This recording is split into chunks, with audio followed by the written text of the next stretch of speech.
Educational creativity চ্যানেলে সকলকে স্বাগত। ৩১ তারিখ, জানুয়ারি মাসের ৩১ তারিখ ২০২৫ সুপ্রিম কোর্টে রাজ্যের ওবিসি মামলার একটি খারিজ হলো। সেই সম্পর্কিত তথ্য দেবো।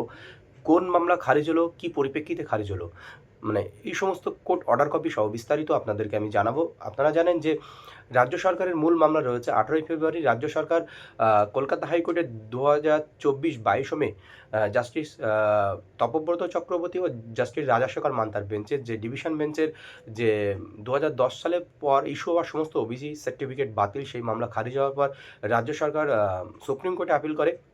সেই মামলার পরবর্তী শুনানি রয়েছে 18ই ফেব্রুয়ারি, যার জন্য রাজ্যের ম্যাক্সিমাম নিয়োগ কিন্তু থমকে রয়েছে। সেই রকম একটি মামলায় এখানে ক্যান্ডিডেট ওবিসি সার্টিফিকেটধারী তিনিই মামলা করেছিলেন রাজ্য সরকারের বিরুদ্ধে সুপ্রিম কোর্টে। সেই মামলাটি খারিজ করা হয়েছে সুপ্রিম কোর্ট থেকে। তো কেন খারিজ করা হয়েছে সেই সম্পর্কিত বিস্তারিত বলবো, কিন্তু তার আগে আমরা ডিভিশন বেঞ্চের যে অর্ডারে বলা ছিল যে রাজ্য সরকার এই ওবিসি যে বাতিল হয়েছে হাইকোর্টের অর্ডারে, সেখানে এই রাজ্য আইনসভায় পাঠানো হবে। রাজ্য আইনসভায় অনুমোদন হয়ে ইন্ডিয়ান কনস্টিটিউশন অনুযায়ী যে সমস্ত ওবিসি সার্টিফিকেট গ্রহণযোগ্য হবে তারাই গ্রহণযোগ্য বলে গণ্য হবে, বা তাদের সার্টিফিকেট ইস্যু হবে, নাহলে নতুন করে একটা শাফেলিং করতে হবে যাকে বলা হয়। তো এই ছিল ডিভিশন বেঞ্চের অর্ডার। তো সুপ্রিম কোর্টে এটা কিন্তু 31 তারিখে একটি মামলার ডিসমিস হয়েছে। তাহলে এই 18ই ফেব্রুয়ারি কি অর্ডার আসবে?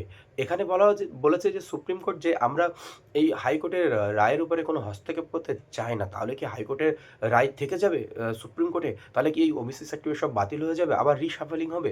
কারা ওবিসিতে থাকবে, না থাকবে? এই সমস্ত প্রশ্ন কিন্তু রয়ে যাচ্ছে।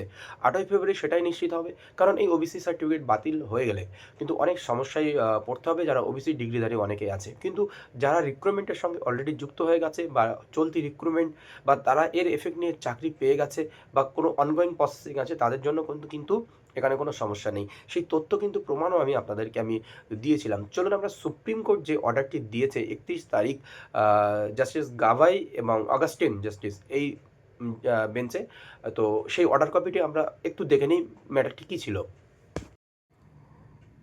দেখুন, Abani Kumar Ghosh, the state of west বেঙ্গলের বিরুদ্ধে গিয়েছিল পিটিশনার অবনী কুমার ঘোষ আর respondent the state of west Bengal. মামলাটি ডিসপোজ করা হয়েছে, যার ডায়েরি নম্বর 9942-025। তো আপডেটটি দেখে নিই।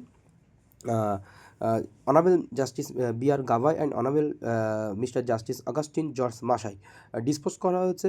Delay of content and matter, dispose টাইপটা কী ছিল, ক্যাটাগরি আপনারা দেখতে পাচ্ছেন। এখানে আর বিস্তারিত দেখার মতো কিছু নেই। আমরা একদম সরাসরি অর্ডার কপিটি আমরা দেখে নেব। আমরা যদি এই নিচের দিকে যাই ওয়েবসাইটের, তাহলে এখানে অর্ডার কপি বলে লেখা থাকে, জাজমেন্ট অর্ডার কপি। এখানে ক্লিক করলে আমরা সরাসরি কিন্তু 31/1/2025 অর্ডার কপিটি আমরা দেখতে পাবো। সেই অর্ডার কপিটি শো করব আপনাদেরকে, আপনারা বুঝতে পারবেন যে কি আছে এর মধ্যে। দেখুন অর্ডার কপিটা দেখুন। অর্ডার কপিটা লেখা আছে, একদম শেষের দিকে চলে যাচ্ছি, বিস্তারিত কিছু দেখার নেই। We are not inclined to interfere with the impugned judgment and order passed by the High Court. The special leave petition is accordingly dismissed. এই হাইকোর্টের যে অর্ডার ছিল ডিভিশন বেঞ্চে, সেটা এই ইমপিউন অর্ডারের বিরুদ্ধে আমরা কোনো ইন্টারফেয়ার করব না। আর special leave petition is also be dismiss করা হলো। এটাই pending application if any shall stand disposed of, এই সম্পর্কিত যতটা আছে সবগুলোই ডিসপোজ করা হয়েছে। এটাই ছিল আপডেট। পরবর্তী আপডেটের জন্য অপেক্ষা করুন। আর নতুন কি আপডেট আসে, 18 ফেব্রুয়ারি এই মামলা কত নম্বর লিস্টে থাকবে সেটাও আপনাদেরকে আমি জানাবো।